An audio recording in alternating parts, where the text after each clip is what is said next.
Hey guys, Eric with Blue Line Fishing. Thanks for joining me today. Your time's important to me, and what we're going to do in today's time is we're going to look at fishing Coontail Moss, or in some places it's called Hornwart, but I think most folks call it Coontail Moss. It's very common. It's all over the country. In most lakes and ponds you'll find. So we're going to see how we can fish that if you're not getting those topwater bites on, say, a buzzbait or a frog. And it's different than the way you fish it than, say, what you see behind me right here, which is duckweed. Duckweed's fantastic to fish, but we're going to concentrate on doing Coontail Moss today. Stick with me, it's going to be good.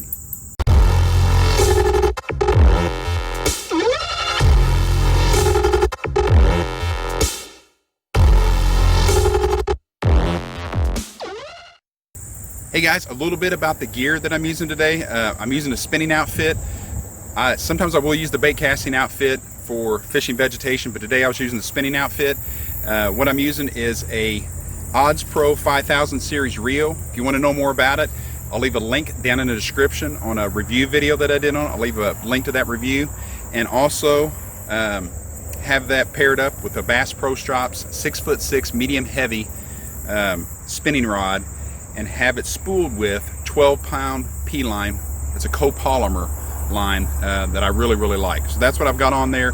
As far as the bait goes, the tick of the day has been this watermelon green with a chartreuse tail, this fire tail on it, and a 3/0 offset extra wide gap worm hook.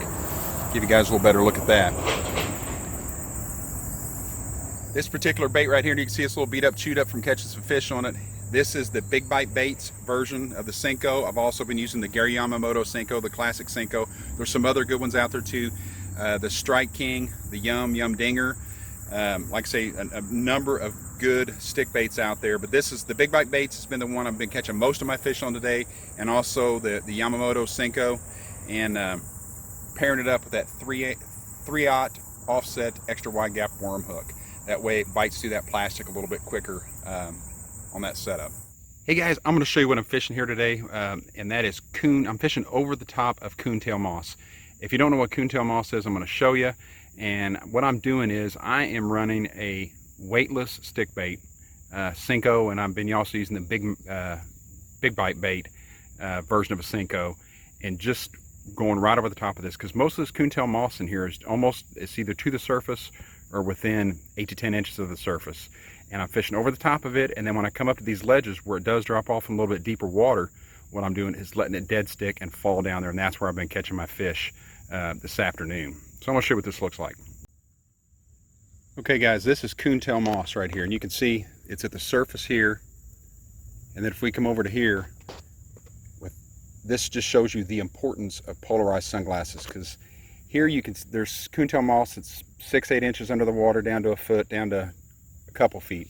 I'm going to try and put the lenses of my polarized sunglasses here over this and see if you guys can now see that Coontail Moss. I won't know how this works out till I get home and can look at it, but that's what Coontail looks like, and I'm trying to come over just over the surface of it.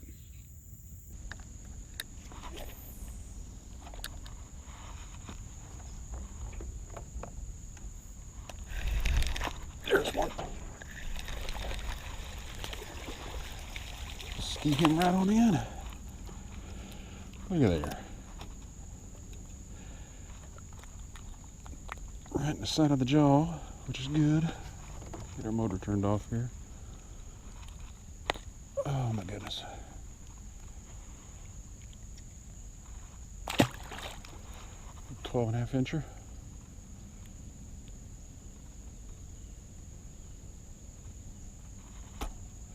I think that worm has about had it. We have got this rigged up here. I put a split ring behind it, or put a split ring on the hook, and then a little pigtail on it. And this helps me keep these stick baits, these Senkos on here, so much longer than if I don't have them, where they sling them off after 2 or 3 fish a lot of times. Sometimes quicker than that. You may get lucky and get a few out of it, but I'll show you how rig this up. So the pigtail right here, just going to poke right in there. I'm just going to spin it clockwise.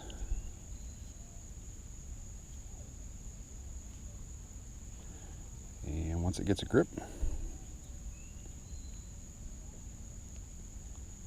So there's our grip right there. Now, we kind of even it up where we think that.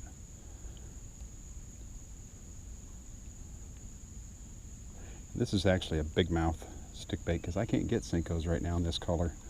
The COVID stuff going on, but it's running pretty straight there. And that's what we want.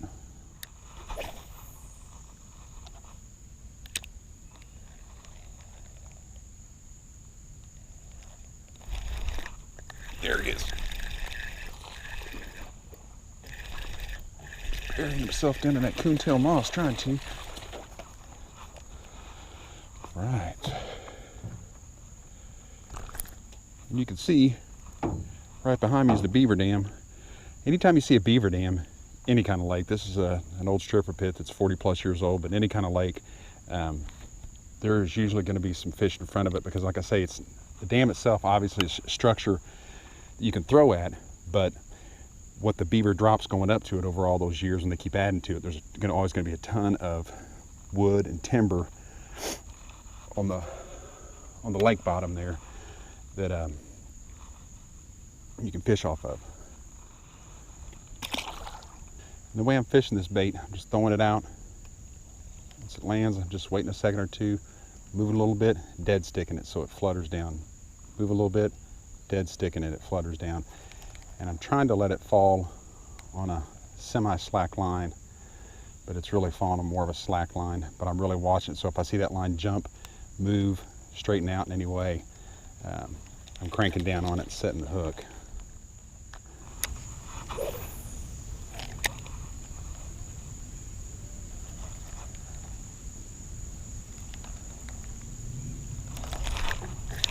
There he is. I watched him eat it.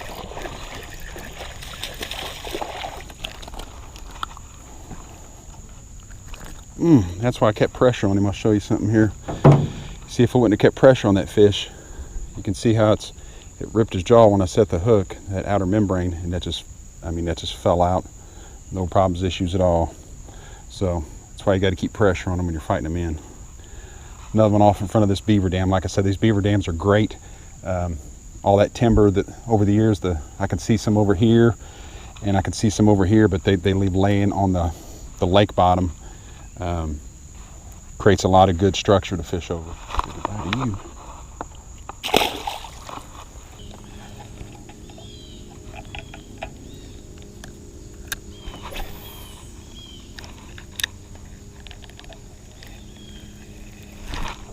There he is. That's the one that was feeding up against the shore. It just looked a little bigger than that one. Or sounded bigger than that when he hit. That's all right. Take him.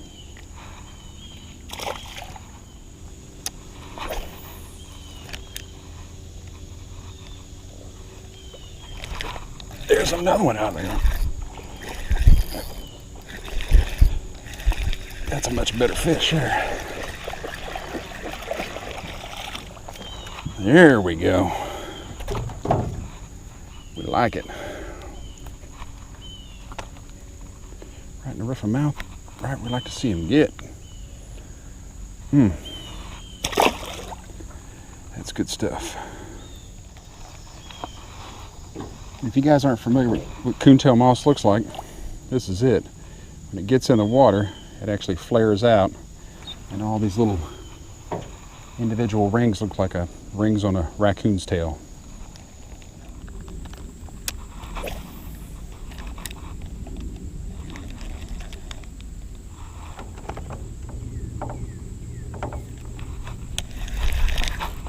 That's a good one.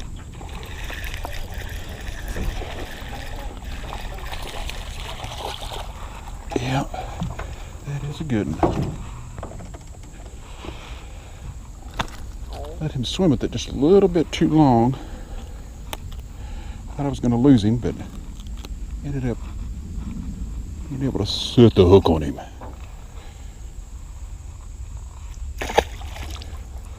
Hey guys, I hope you learned a little bit about fishing Coontail Moss today.